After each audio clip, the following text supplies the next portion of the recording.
ایک مرتبہ ایک بزرگ نے ایک محفل میں اپنی بند ہتھیلی کو سب کی طرف کر کے دریافت فرمایا، میرے ہاتھ میں کیا ہے؟ کچھ نے جواب دیا، شاید آپ کے ہاتھ میں ہیرے جواہرات ہیں۔ پھر ایک صاحب نے پوچھا، انہوں نے بھی کچھ سوچ کے بعد جواب دیا، شاید سونا ہے۔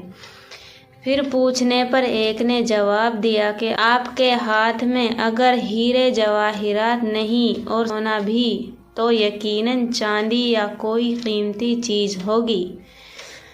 تب ان بزرگ نے اپنے ہاتھ کو کھولا تو ان کے ہاتھ پر چند کنکریاں تھیں۔ سب حیران رہ گئے۔